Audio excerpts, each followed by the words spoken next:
नमस्कार दोस्तों, मैं आपका दोस्त और होस्ट कपिल और आप देख रहे हैं दैवम्बाट की साक्षात्कार की श्रृंखला की कड़ी में हम आपको मिलवाते हैं राजनीतिक लोगों से, शिक्षाविद लोगों से, हम आपको मिलवाते हैं पत्रकारों से, हम आपको मिलवाते हैं राजनीति में सक्रिय लोगों से। आज उसी साक्षात्कार की कड़ी में फतेहपुर नगर परिषद के पार्षद 39 नंबर वार्ड के पार्षद सावरमल सैनी जी से आपकी मुलाकात करवाते हैं। तो आइए आपका सीधा रुख करता हूं सावरमल जी सैनी की तरफ। सर नमस्कार। नमस्कार जी। सर आपका जीवन परिचय थोड़ा सा, आप कब राजनीति में आए, आपका जीवन में आपकी फैमिली में कौन कौन है? राजनीतिक में तो करीबन ये पिछले 3 साल से आया हूँ जी। पहले मेरा तो मतलब घरेलू धंधा था, उसमें कोई नहीं। मेरे को ऐसा लगा कि एक बार राजनीतिक देखे कैसा क्या होता है इसमें जी। तो 3 साल में राजनीतिक में आया हूँ जी। तो आपने राजनीति में आने का क्या कारण रहा? कारण ऐसा है कि मैंने जनता की सेवा के लिए सोचा था कि जनता को कि कई आदमी हमको बोल रहे थे मेरा ये नहीं हो रहा है और वो नहीं हो रहा, तो मैं सोचा कि अपने भी 5 साल में जनता की सेवा करके देखे, जितना काम होगा उतना करवाएंगे। आप भारतीय जनता पार्टी से समर्थित पार्षद हैं जी। आप भारतीय जनता पार्टी की टिकट पर चुनाव लड़े थे जी। आपने भारतीय जनता पार्टी की टिकट पर चुनाव लड़कर आप विजयी हुए और आपके यहाँ नगर परिषद में जो बोर्ड बना वो कांग्रेस का बना जी। तो उससे आपको किसी प्रकार की समस्या हुई? समस्या साहब, समस्या ही समस्या रही वैसे तो। लाइटों का काम जब भी हमको जरूरत पड़ती तो लाइट के लिए बोलते हैं, चेयरमैन साहब को कहते हैं, फोन नहीं उठाते हैं, और जब एप्लीकेशन देते हैं तो 5-7 रोज के बाद होती थी। अब 4 महीने से मेरे वार्ड की लाइटें बंद पड़ी है। 4 महीने हो गए। 4 महीने से एसडीएम साहब को मैंने लेटर दिया है जाके रामदास जी रूतला के साथ में, और वहां भी फोन किया है मगर कोई सुनवाई नहीं। आज भी आप देखो तो मेरी लाइटें बंद पड़ी है।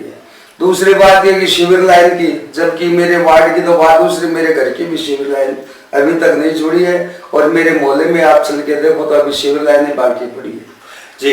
तो ये काम धीरे होने का क्या कारण हो रहा है साहब? ये तो क्या बता सकते हैं। तो हम तो भाई जो लोग चुन के भेजते हैं हमको, उसमें कांग्रेस के भी होते हैं, बीजेपी के भी होते हैं, तो ये तो नहीं सोचना चाहिए कि बीजेपी का वार्ड है तो इसमें काम नहीं हो। उनका तो ये मतलब जो जनता का मतलब मालिक होता है तो उसको तो यही चाहिए ना कि भाई सभी है इसमें, तो काम तो करवाना चाहिए। मेरा तो ये कहने का मतलब है कि जो भी काम हो उनको कराना चाहिए, सबको बराबर समझना चाहिए। क्या आपके साथ भेदभाव होता है? जैसे मतलब कांग्रेस के जो वार्ड है उनमें ज्यादा काम होता है, आपको ध्यान नहीं दिया? तो साहब अब आप ही समझ लो कि भी पूरे वार्ड में जब मेरी 4 महीने से लाइटें बंद पड़ी है तो इसमें भेदभाव नहीं तो और क्या है जी। पिछले दिनों में हम देखें तो दीपावली आई, दीपावली पर पूरे शहर में रंग रोगन होता है, साफ सफाई होती है, सभी लाइटों को सही किया जाता है और हर शहर में होता है। तो क्या आपके शहर में ऐसा नहीं हुआ? सर मैंने तो फोन भी किया, ठेकेदार को फोन किया, वो कहते हमको पैसे नहीं मिल रही हैं, हम कैसे करेंगे काम, पैसे मिले बगैर हम ड्यूटी पे नहीं है। तो साहब ये मैं अभी आपको बता रहा हूँ कि 4 महीने से, दिवाली तो पिछले महीने में गई है, 4 महीने से मेरे वार्ड की लाइटें बंद पड़ी है। अभी भी आप देख सकते हैं चल के, लोग मुझे बुलाना देते, भाई साहब आपको चुन के भेजा, हमारी लाइट भी नहीं करवा सकते जी। तो आपने कोई ऐसी प्लानिंग करी है आगे के लिए कि भाई अब 3 साल तो इन लोगों ने जैसा किया वैसा किया, लेकिन आगे का आपने कुछ सोचा है ऐसा कि मैं इस प्रकार की लड़ाई लड़ूं ताकि ये काम हो? देखो सर, मेरे कहने का मतलब है कि बार अगर पिछली बार तो जो कुछ भी हुआ फिर भी मेरे को लोग बुलाना दे रहे हैं कि साहब आप क्या पार्षद हो, आपको एक लाइट का नाली का काम नहीं करवा सकते, तो साहब बुलाना तो सहना पड़ता ही है। मगर मेरे तो हाथ जोड़ के सभी से यही विनती है कि जहाँ भी कोई मतलब एमएलए आए उसको भेदभाव नहीं करना चाहिए, काम तो सभी का करना चाहिए जी। आपकी जैसे चेयरमैन सुनवाई नहीं करते या विधायक सुनवाई नहीं करते? विधायक को तो साहब मैंने कहा ही नहीं, मैं तो नगर पालिका चेयरमैन तक रहती है, तो चेयरमैन साहब को फोन किया, एक बार फोन किया, 4 दिन बाद में बोले अभी नहीं आए, दूसरे दिन फिर फोन किया, तीसरे दिन बोले अभी भेज रहा हूँ, चौथे दिन वो लाइटें ठीक हुई थी। तो मतलब आपको ऐसा लगता है कि जो आपके साथ जो है वो भेदभावपूर्ण व्यवहार किया जा रहा है? सर ये तो मैं नहीं कह सकता, मगर ये तो आप ही समझ लो कि क्यों नहीं हो रही है जी। जब और वार्डों की सब काम होता है तो मेरे वार्ड में या मतलब आजू बाजू में ये 40 नंबर का वार्ड है, वो भी मतलब पहले कांग्रेस का था, वो पार्षद वो इस्तीफा दे दिया, तो मतलब उसके भी साथ ही यही हो रहे। अपन देखें तो आपके वार्ड में एक बड़ी समस्या है पानी की समस्या, और पानी की समस्या का समाधान सुनने में आया कि आपके पानी की समस्या का समाधान हुआ, लेकिन विपरीत तरीके से हो गया। वो 2 वार्डों के बीच में एक ट्यूबवेल रखवा दी गई, वो अभी तक चालू नहीं हुई। तो उस समस्या का निस्तारण क्यों नहीं हो रहा है, ये चालू क्यों नहीं हो रही अब तक? सर वो तो सामने चुनाव आ गए, वो तो कोई बात नहीं, मगर वो जो है ट्यूबवेल लगा है, वो ट्यूबवेल 39 नंबर वार्ड के कोने के ऊपर जाके लगा है, जबकि 39 नंबर वार्ड तो दाईं तरफ रह गया, वो बाईं तरफ जाके लगा है। 39 नंबर वार्ड के कोने के ऊपर वो लगा है, तो 39 नंबर वार्ड में पानी कहाँ से आएगा? पानी की समस्या तो 39 नंबर वार्ड में, तो वो पानी 40 नंबर के लिए लगाया गया है कि 39 नंबर के लिए। 39 बोलो आप समझो। तो इसके लिए आप दोबारा से कोई एप्लीकेशन दें या विधायक से मिलें? देखो सर, अब तो चुनाव का माहौल था, उस समय में हम कुछ ना तो वो कर सकते ना मैं कर सकता। इसमें अब आगे जो कार्यक्रम होगा उसमें बताएंगे कि कैसे क्या चल रहा है। अभी थोड़े दिनों पहले ही विधायक के चुनाव खत्म हुए हैं। विधायक के चुनाव में आपकी भारतीय जनता पार्टी में फूट नजर आई। उसमें मधुसूदन मिंडा बगावती सुर अपनाए, उनके साथ श्रवण चौधरी को टिकट मिला। उसको आप किस नजरिए से देखते हैं? क्या श्रवण चौधरी इस चुनाव लड़ने के लिए ये सही थे? देखो सर, पहले श्रवण चौधरी साहब का कोई अनुमान नहीं था आने का। अचानक उनके क्या दिल में आई, क्या सोच के वो आए, वो मैं नहीं कह सकता। मगर जब दरी बिछाने का काम होता है, कोई नेता आता है, उसके लिए मधुसूदन जी मिंडा को कहते हैं आज हमारे वो नेता है, उनका स्वागत करना आपको 500 आदमी इकट्ठे करने मधुसूदन जी मिंडा करते हैं।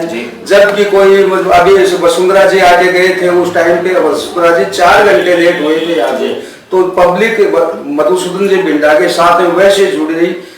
वसुंधरा जी ने आके माफी मांगी कि मैं 4 घंटे लेट हो गई, मेरी गलती हो गई, मगर वो पब्लिक वहां पे जमी रही। ऐसे लोग मधुसूदन जी मिंडा के साथ में है, तो वो मतलब कैसे पीछे हटेंगे? फिर दूसरी बात, अगर टिकट देनी थी तो 10-12 आदमी और भी थे फतेहपुर के, उनको भी दे सकते थे। मधुसूदन जी के कोई विचार नहीं था।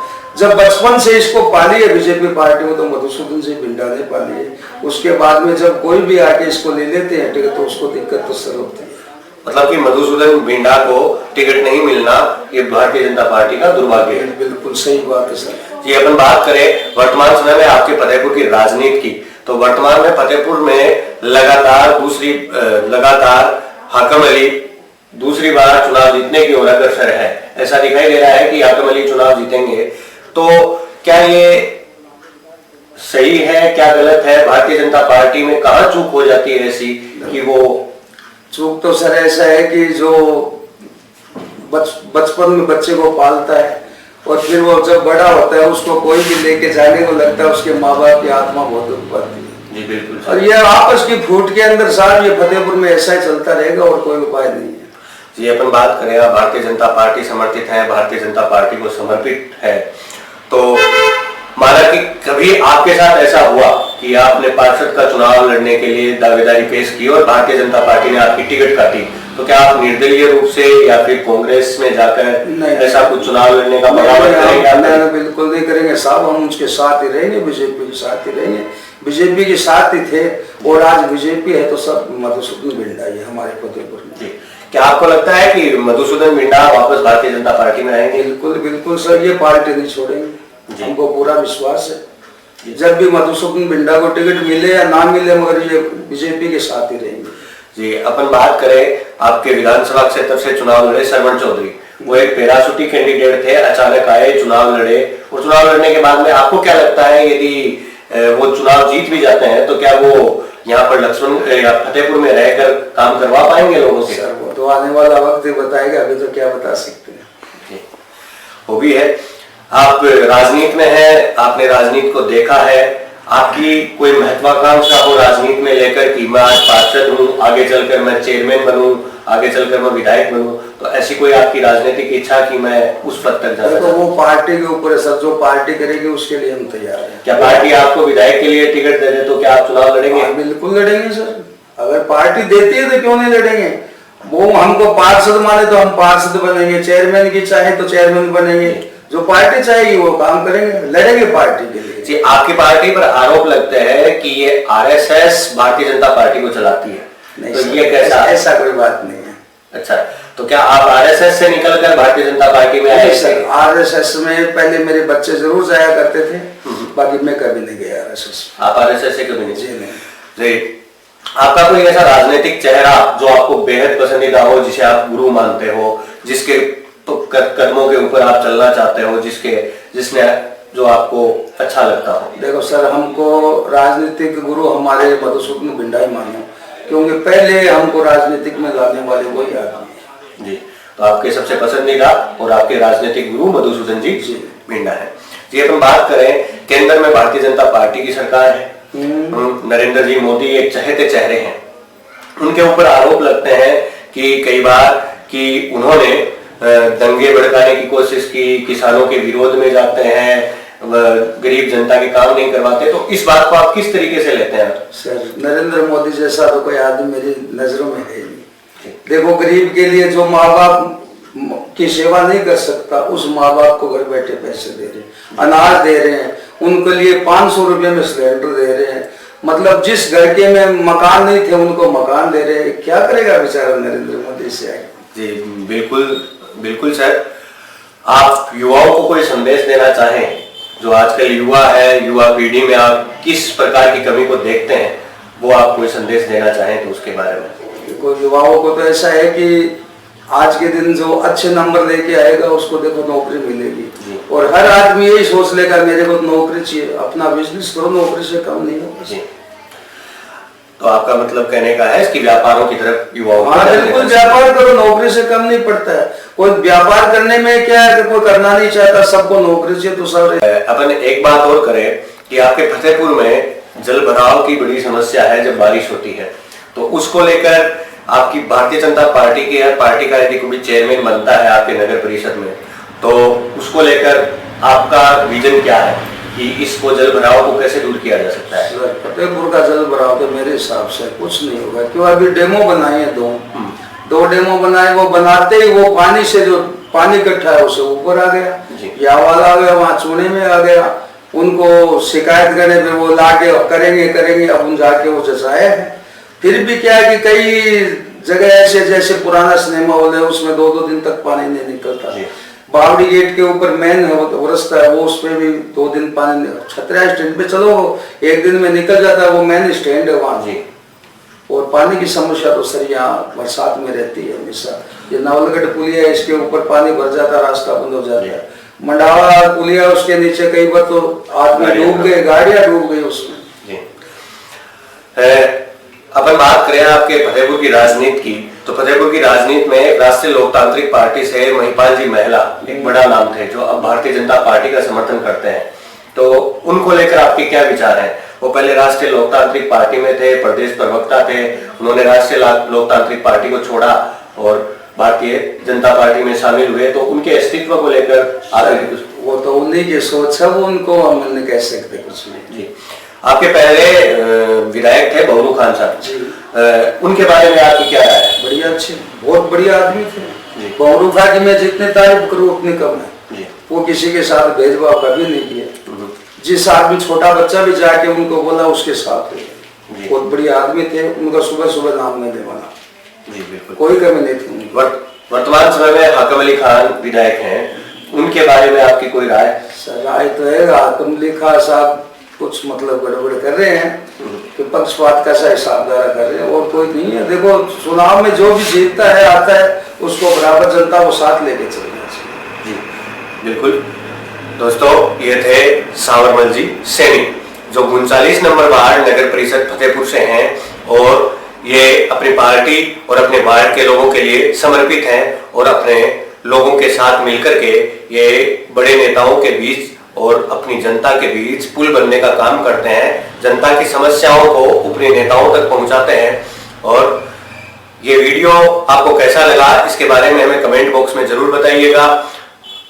इस वीडियो को आप लाइक कर सकते हैं, और यदि आप हमारा सहयोग करना चाहते हैं तो इस वीडियो को शेयर कीजिए और हमारे चैनल को सब्सक्राइब कीजिए, क्योंकि आप वीडियो तो देखते हैं लेकिन सब्सक्राइब नहीं करते। इसके लिए धन्यवाद। यदि सर आप हमारे चैनल के बारे में कुछ बोलना चाहें तो? बहुत अच्छा लगा मेरे को आपका चैनल से मिलके जी, और भविष्य में यही कहना चाहूंगा आपका चैनल ज्यादा से ज्यादा चले और आगे तक समाचार पहुंचाते रहे जी। धन्यवाद सर।